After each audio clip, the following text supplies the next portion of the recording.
I freeze mid-step in the church hallway. My cousin Vanessa's words hitting me like a slap that never quite lands but burns anyway. $15,000 for a wedding gift? You're such an amazing sister. The gift card in my purse suddenly weighs 1,000 pounds against my hip. 5,000. 2 months of bringing instant oatmeal to the office and telling myself it tasted like discipline. 2 months of canceling weekend getaways.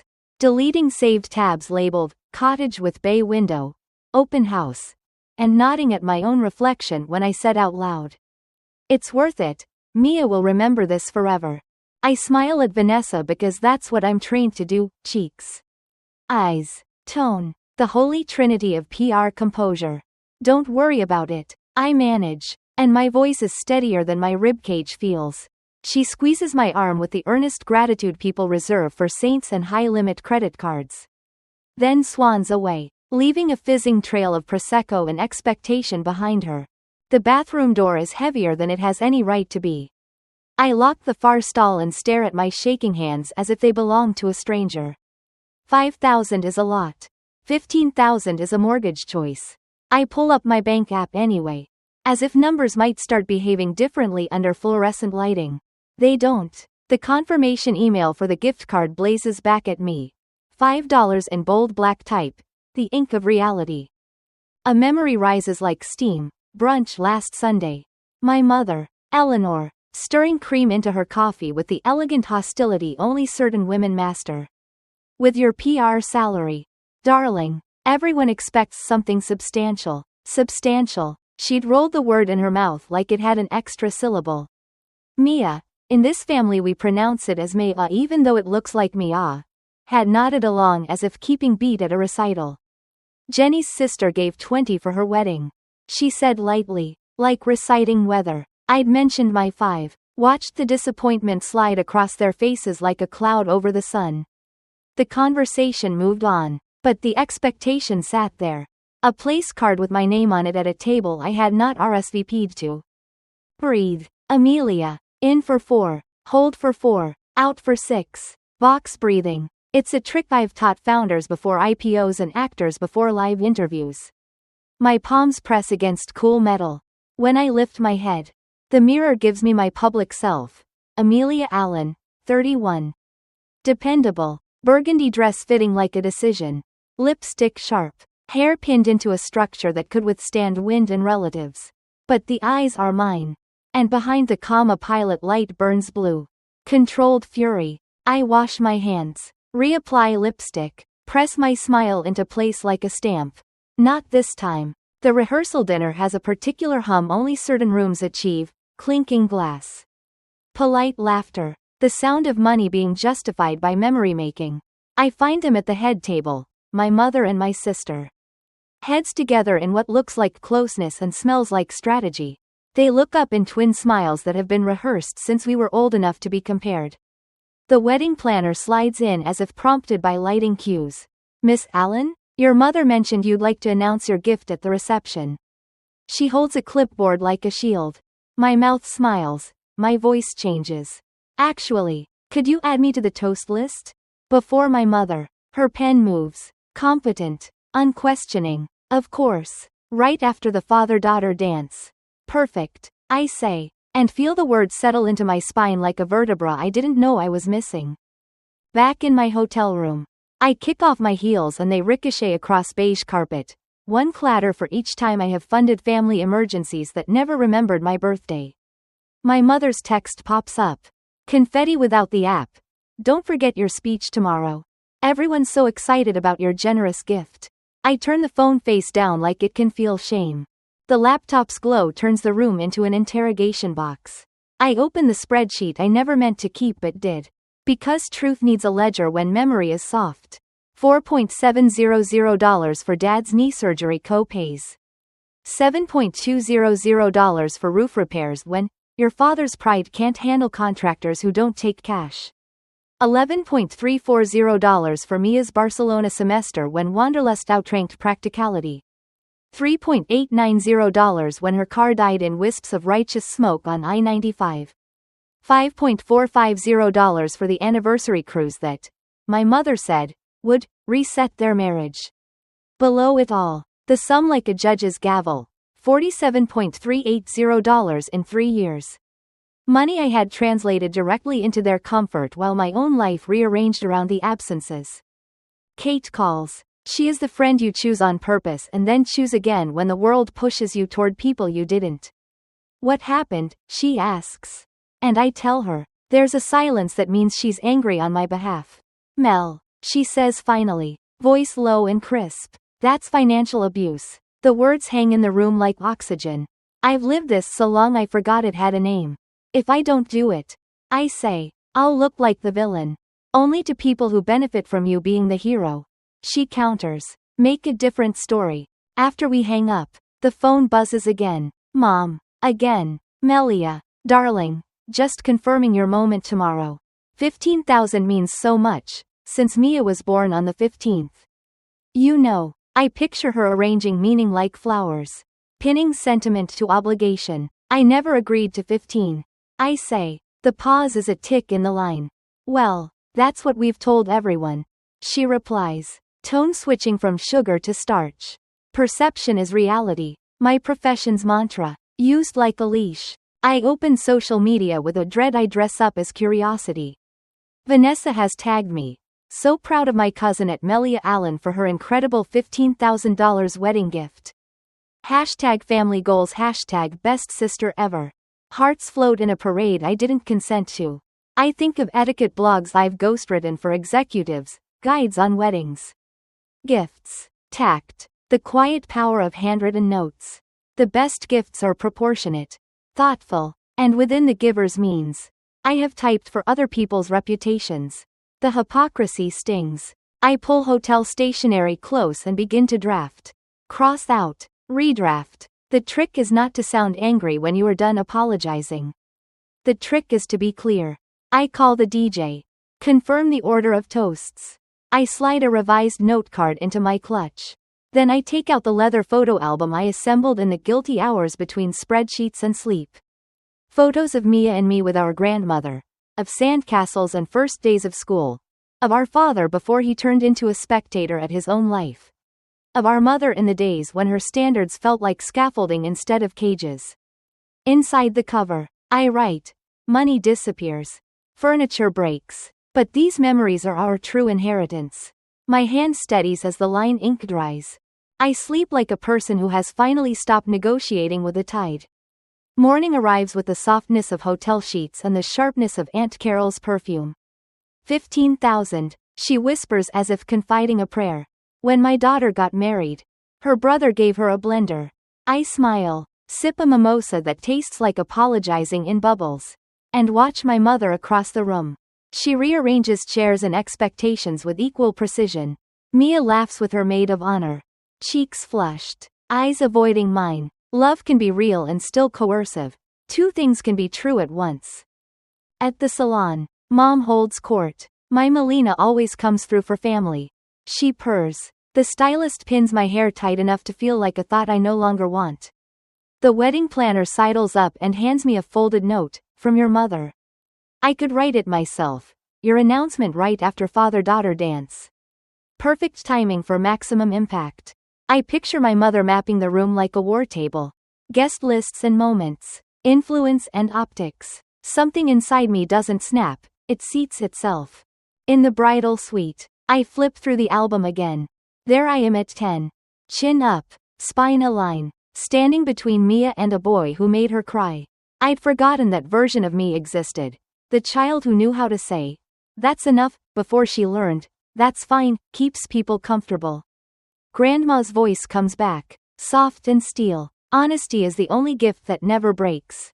Melly, remember that. The bathroom door opens. Mom's reflected behind me. Smile rehearsed. Eyes managerial. Don't embarrass us, she says, for the first time saying out loud what's usually implied. I never agreed to that amount. I reply, turning. Album pressed to my ribs like armor. A pause. Surprise flickers and dies. You make more than enough. She says. Family comes first. Yes, I say, and the word lands different in my mouth. That's why I'm doing this. I text Kate. Whatever happens, I'm proud of you. She replies instantly. as if she's been waiting by a door. The photographer catches me in the hallway. Lowers his camera. That one will matter. He murmurs as if spotting a headline. Uncle William passes. Squeezes my shoulder. Stand tall. He says. Some storms need to break. The ceremony is lace and vows and the orchestral swell of promises. I hold Mia's bouquet and think about how often I have held things for her. Purses. Secrets. Consequences. After the father-daughter dance, Mom begins her practiced glide toward the microphone. The DJ's voice cuts the room clean. Before we hear from the mother of the bride, he announces, Amelia Allen would like to say a few words. Mom freezes. Murmur rises. I stand. My legs are steady. My hands aren't shaking. For the first time in years, I recognize myself, not the agreeable daughter, not the reliable ATM, but the girl in that photo who knew where to stand. I take the microphone. I meet my mother's eyes and smile. Not the PR smile I've rented to 100 crises, but the one I own. I've thought a lot about my gift to my sister. I begin, and the room leans in, sensing a script change. The ballroom feels suddenly smaller, as if the chandeliers have lowered themselves to listen, as if every sequined gown and tailored tuxedo has turned into an audience of jurors. My mother, Eleanor, perches halfway out of her chair, one manicured hand clutching her champagne glass with talons of urgency. My father, Thomas, stares at the centerpiece in front of him, pretending he's never heard my voice before. And Mia, radiant in her gown, her bouquet exchanged for David's hand, smiles as though nothing in the world has shifted, yet her eyes flicker with the faintest tremor. I've thought a lot about my gift to my sister today. I say again, letting the microphone carry my voice into corners money can't reach. Mom relaxes by 0.5 millimeter, already rehearsing her line. 15,000 from my generous daughter. But I do not give her the satisfaction. Money can be spent. I continue, my thumb running along the microphone's edge. Furniture can break, but truth and love, they outlast everything. I reach beneath the table, lifting the leather-bound photo album. Gasps ripple through the crowd when they see it.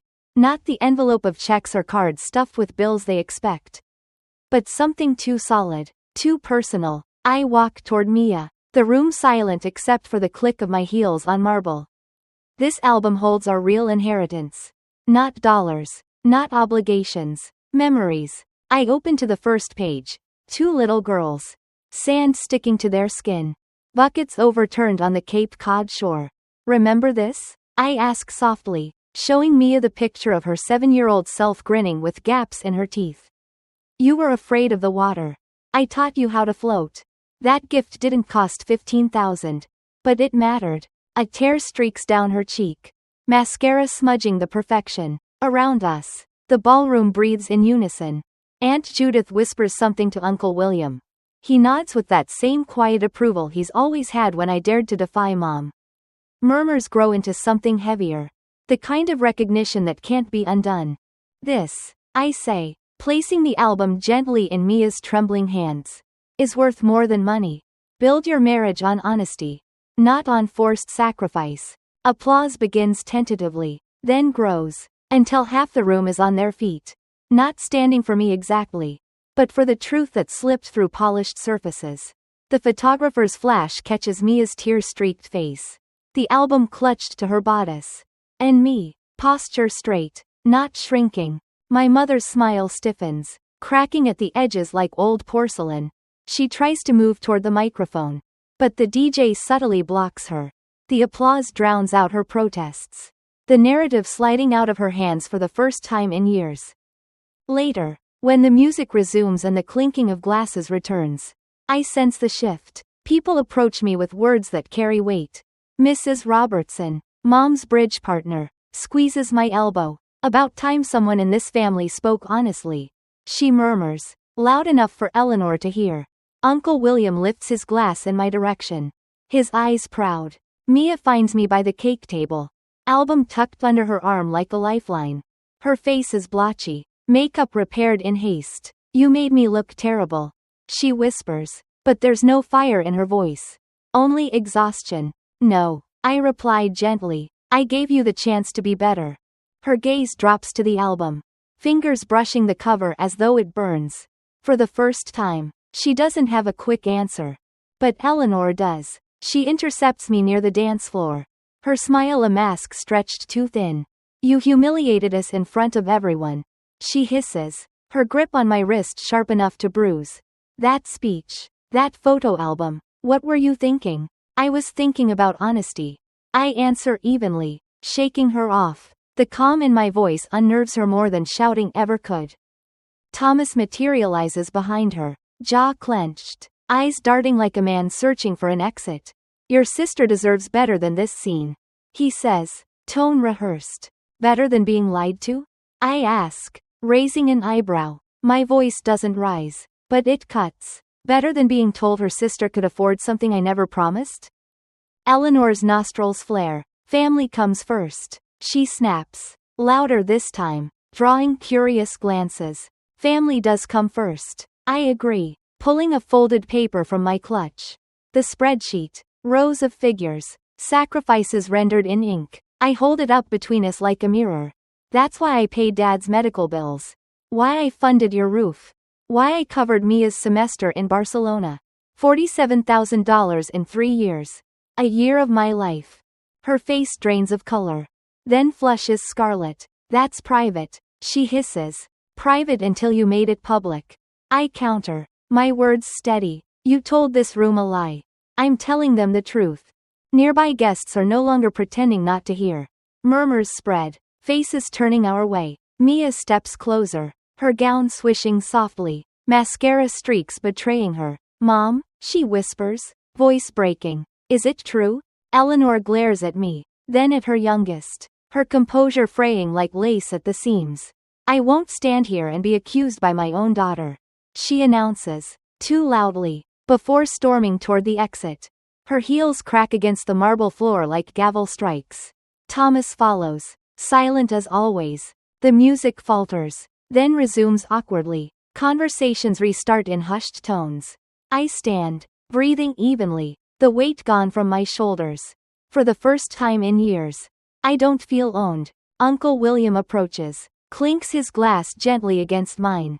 About time, he says again, eyes crinkling with quiet pride. Mia lingers nearby, album pressed against her like armor. I didn't know, she says quietly. No, I correct softly. You didn't want to know. There's a difference. She nods, shame flickering in her gaze. But something else too, recognition. Perhaps. Or the beginning of change. Later that night, as the crowd thins and the band packs up, I slip away from the dance floor. My phone buzzes with a text from Kate. Whatever happens, I'm proud of you. Truth is always right. I smile. A real smile this time. One not borrowed from my job. For once, I believe her. The ballroom emptied slowly, like a tide retreating from the shore, leaving behind clusters of whispers, scattered napkins, and the faint residue of champagne. I stood in the hallway just outside, leaning against a cool marble pillar, my heels dangling from 2 fingers. My body ached, but my chest felt lighter than it had in years. For once, I wasn't replaying the evening in my head to measure how much I'd given and how little I'd received. For once, I wasn't ashamed of saying no. Kate called again, her voice breaking through the buzz of my phone. Well, she demanded, skipping any greeting. It's done, I said simply, staring at the glass doors where my mother had stormed out earlier. They know. Everyone knows. Kate let out a low whistle. And you're still breathing? I am, I said, surprising myself with the conviction in my tone. For the first time in a long time. I actually am. Back upstairs in my hotel room. The silence pressed in. I set the album on the desk, running my fingers over the burgundy leather. My phone buzzed again, social media notifications exploding like fireworks. Posts and comments, some sympathetic, some scandalized. Cousin Melia really shook things up tonight. Brave or selfish? You decide. Finally, someone spoke the truth at a wedding instead of sugarcoating it. I scrolled until I found Vanessa's new post. Didn't expect that speech tonight. 15 grand was a lie. Apparently. But what she gave, honestly, maybe worth more. The comment thread split between admiration and judgment. Half the family defended me. Half sharpened their claws. I closed the app. Validation and criticism tasted the same when you'd grown up being fed both as weapons. The next morning, sunlight filtered through the blinds. Sharp and uncompromising. I dressed in jeans and a simple blouse. Deliberately unremarkable. Downstairs, hotel guests milled about the breakfast buffet. Aunt Judith caught sight of me and crossed the room, her cane tapping like punctuation marks. "You remind me of your grandmother," she said without preamble, slipping a sugar packet into her coffee. "Eleanor hated that about you. Hated that she couldn't control you the way she could control Mia."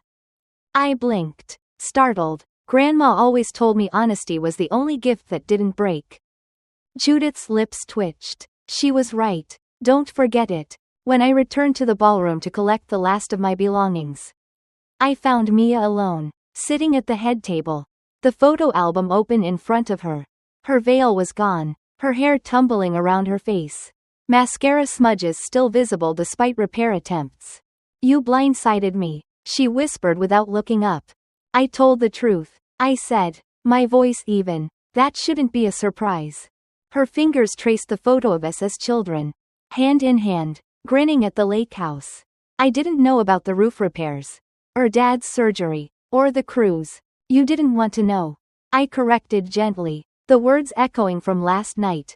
It was easier to believe the money just appeared. Easier to believe I could afford everything. Her eyes filled with tears. But this time she didn't hide them. "I let Mom use me as her excuse. She said you'd want to give more. That it was family tradition." Family tradition is not the same as financial exploitation. I sat across from her, folding my hands. Tradition is baking pies at Thanksgiving, singing off-key carols at Christmas, not draining one person until they have nothing left. She shut the album, clutching it to her chest. "I don't know how to fix this." "Start with honesty," I said softly, "even if it's ugly." Especially then. Later that week, back in my apartment, the quiet was strange. No buzzing phone with urgent requests. No guilt-laden voicemails about obligations. I cooked dinner for one, ate at my small kitchen table, and didn't feel the ache of absence, only relief. Until my phone rang. My mother. Her voice was controlled, polished, as though the wedding confrontation were a meeting she was spinning after a PR disaster. "I've been thinking," she began. "Perhaps we overstepped. But you embarrassed us, Melia, publicly." I told the truth. I said simply. "Perception is reality," she countered. "Not anymore," I replied, my tone calm. "Reality is reality. Perception will catch up." Silence stretched across the line. Then, to my astonishment, she hung up. No final word, no manipulative sigh, no cutting remark, just a dial tone. I sat back, the weight of years of expectation lifting like smoke. For the first time, I realized my life could be lived on my terms. That their silence was not a punishment but a gift. That night, Kate came over with takeout and 2 bottles of wine. We sprawled across my couch, laughter bubbling between us, the scent of lo mein filling the air. "You're different," Kate said suddenly, studying me over the rim of her glass. "I feel different," I admitted, like I finally stopped carrying a backpack full of bricks. "Good," she said firmly, "because I have plans for us. Girls' trip. No guilt, no spreadsheets, just sun, drinks, and really bad karaoke." For once, I didn't think of the cost. I thought of the freedom. When I finally drifted to sleep that night, my dreams weren't filled with numbers or obligations. They were filled with blank pages in a photo album, waiting to be written with memories I chose. But reality wasn't finished testing me yet. The next morning, my phone buzzed again, not with a request for money, but with an email from Mia. Subject line: "I'm sorry." My chest tightened as I clicked it open. Inside, her words spilled out. "I didn't know how much Mom manipulated me. I let her use me as a shield. Your speech wasn't what I expected. But maybe it was what I needed." David and I looked through the album last night. He said, "This is real wealth." I think he's right. I want to try to be better.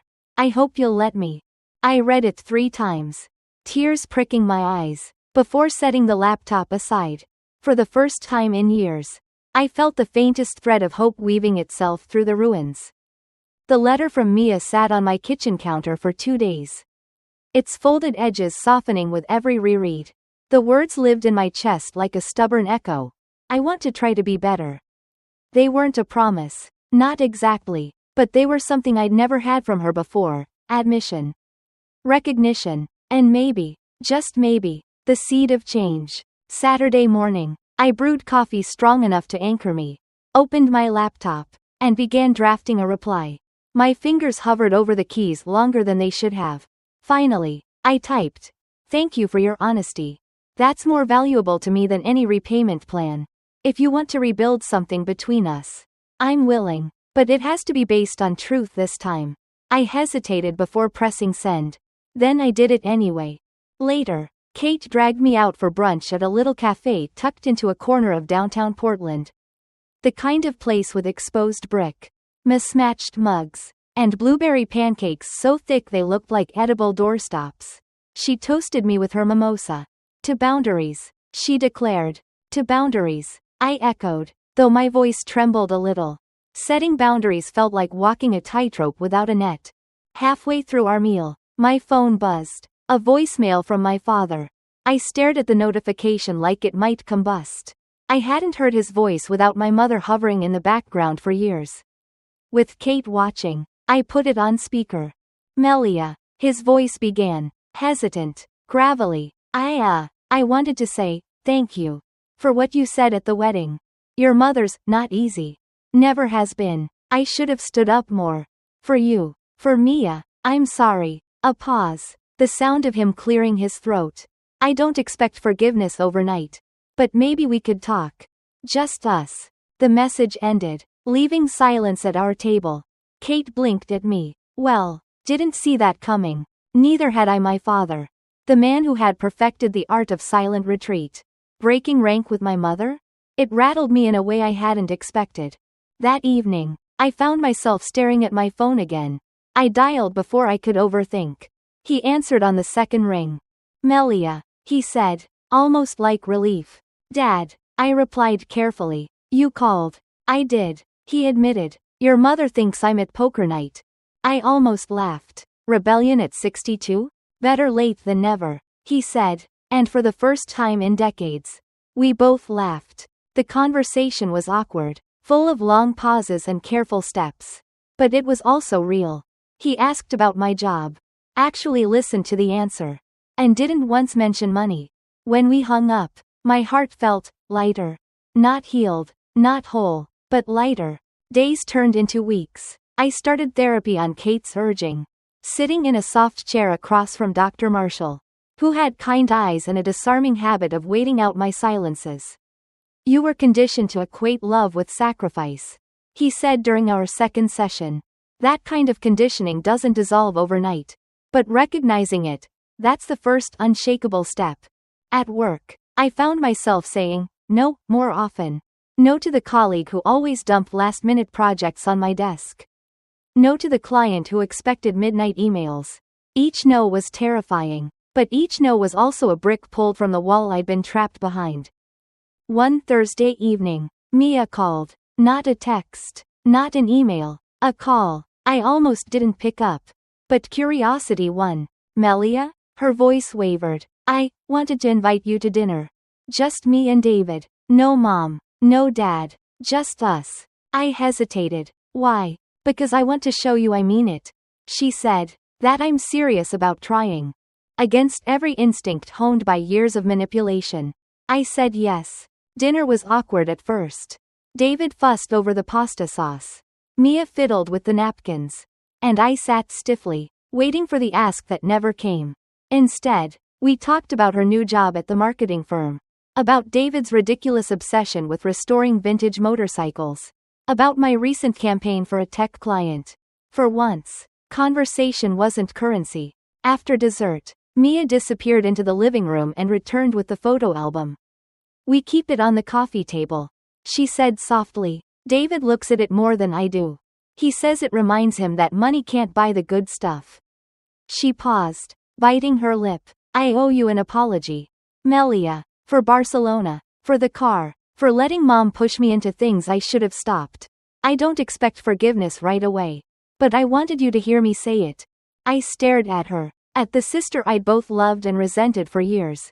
And for the first time, I believed her. Not entirely, not without reservation, but enough. That night, back in my apartment, I opened my own copy of the album.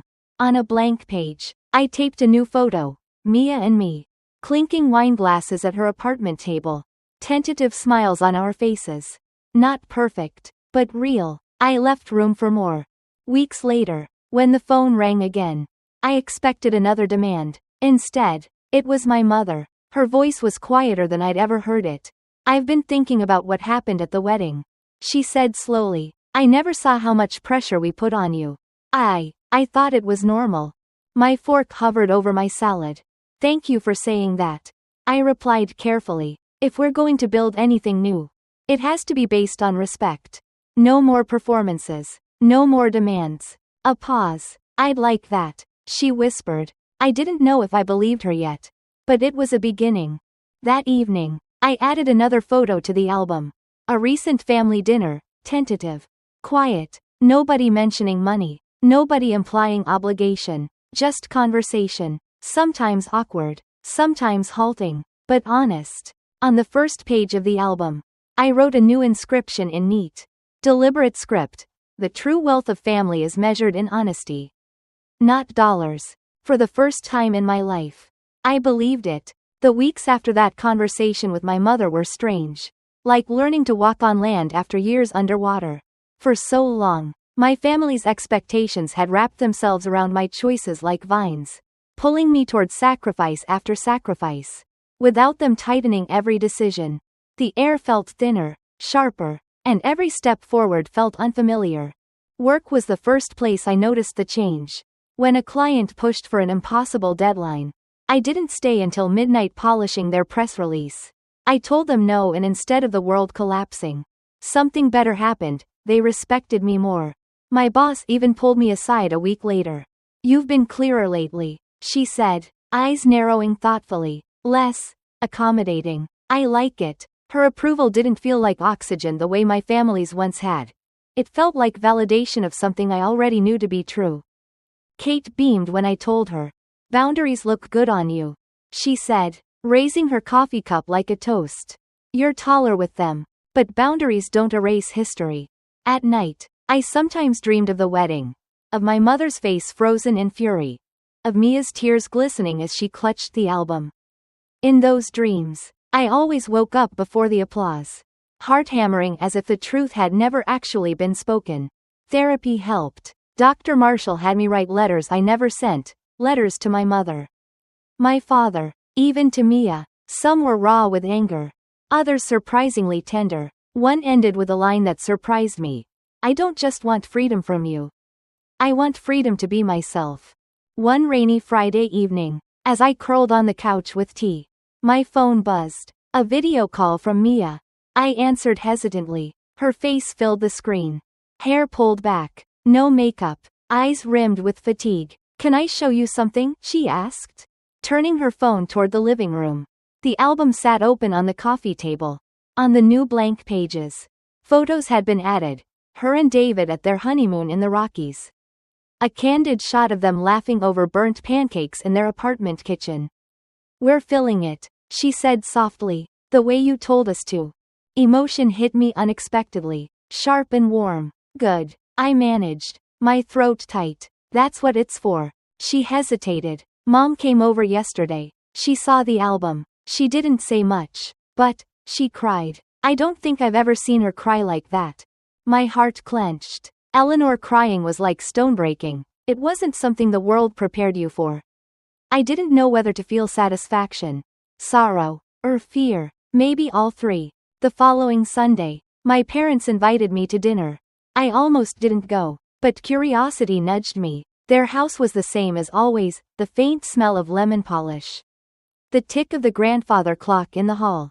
The photographs of Mia's milestones dominating the mantel. But the energy was different. My father greeted me with a handshake that melted into a hug. My mother's smile was softer, smaller, less curated.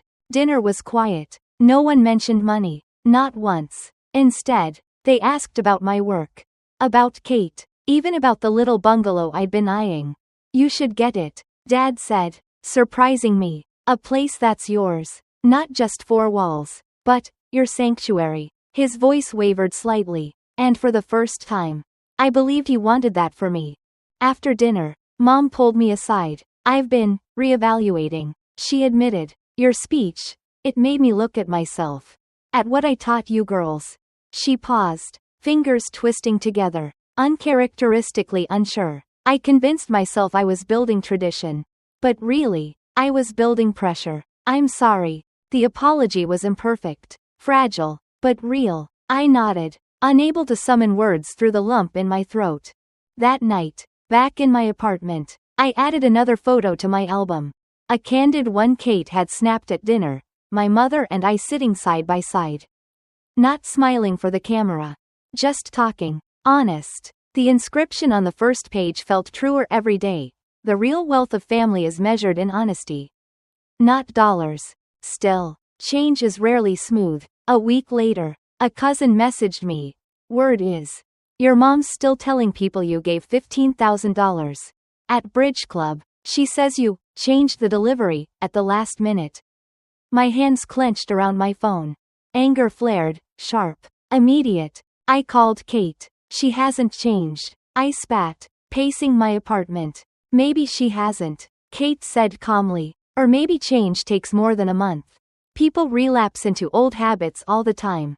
What matters is what you do now. Do you play her game again? Or do you stick with the truth you started? Her words steadied me. When Mom called that night, I answered, if you're still telling people I gave 15. Stop, I said flatly before she could speak. I won't be silent about it again. There was a pause. Then, a sigh. You're right, she admitted. Habit. I'll stop. I didn't know if I believed her yet. But for the first time, I didn't feel powerless. That weekend, I visited the bungalow I dreamed about, the one with the bay window and the reading nook. The realtor handed me the keys for a viewing. And as I stepped inside, sunlight spilled across hardwood floors that creaked with promise. For years, my money had built other people's dreams. Now, maybe, it was time to build my own. I snapped a picture of the empty living room, the wide bay window catching the light, and slid it into my album when I got home.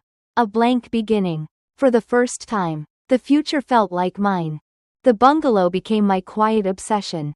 Every evening after work, I'd scroll through photos on the realtor's site, picturing my books stacked neatly in the bay window nook, picturing dinners with friends around a mismatched table I didn't have yet, picturing mornings where sunlight streamed through curtains I chose, not inherited. For once, my future wasn't tied to my family's demands, it was tied to my own choices. When the offer was finally accepted, I sat on the floor of my apartment surrounded by moving boxes and laughed until tears ran down my face. Kate came over with champagne in 2 plastic cups. To Amelia, she toasted, who finally stopped paying everyone else's bills and started paying her own mortgage. We clinked cups, the bubbles sharp on my tongue. The moment sweeter than anything money could buy. Still, family isn't a chapter you close and never revisit. A week later, my phone rang. Mom. I stared at the screen. Heart pounding. Answering still felt like gambling. But I picked up. Melia, she said, her voice softer than I remembered. I heard you bought a house. I did, I replied cautiously. A pause. Congratulations, she said finally. I know I wasn't good at letting you keep things for yourself. I'm trying to be better. For a moment, I almost didn't believe it. But then, faintly, I thought I heard truth in her tone. Not perfect, not polished, but truth. Dad called the next day, offering to help me paint. It's about time I did something for you, he said, and though the words carried years of guilt, they also carried sincerity. When he arrived, he brought old brushes and a 6-pack of beer. We painted the living room together in silence broken only by his occasional muttered joke about these damn corners. For the first time, working alongside him felt easy. Mia came too, carrying takeout cartons and nervously clutching the album. She flipped it open on my new kitchen counter, showing me the latest page, a photo of her and David in their apartment, laughing over a burnt pie. We're trying, she said softly. Really? I nodded. That's all I ask. That night, after they left, I added a new page to my copy of the album. A selfie of me, Kate, and Dad covered in paint streaks. The living room walls glowing a fresh shade of pale blue behind us. Underneath, I wrote, "Building something new doesn't erase the past, but it gives it context." Weeks passed. My house slowly filled with furniture bought on my terms. Shelves lined with books. The bay window nook crowned with pillows. One evening, I hosted friends for dinner, Kate, coworkers, neighbors. We laughed until midnight, filling the space with warmth. When I cleaned up afterward, I realized something startling. Not once had I thought about what my family would say, what they would demand, what they would expect. The night had been mine. Entirely mine. Therapy helped me see the pattern for what it was. Your family used obligation as currency. Dr. Marshall said one session. They convinced you that love required debt. But love that demands debt isn't love, it's control. What you did at that wedding was break the exchange rate. I smiled at that. So now I'm setting my own economy. Exactly, he said. 1 month later, Mia sent me another letter. Her handwriting was shaky but determined. Mom still slips sometimes. But when she does, I remind her what you said. Reality is reality. We're learning. I hope someday you'll see me as more than the girl who took too much. I want to earn my place in your album.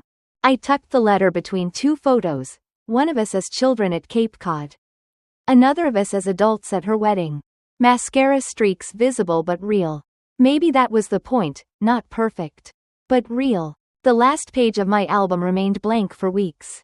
Waiting. Then one morning, I printed a photo Kate had taken at my housewarming party. Me, standing in my bay window nook.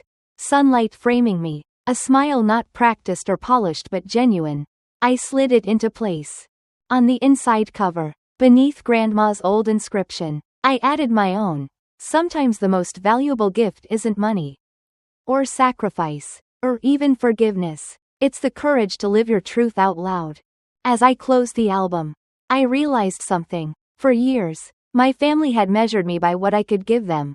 But now, finally, I was learning to measure myself by what I could give me. And that was worth more than any number ever whispered across a ballroom.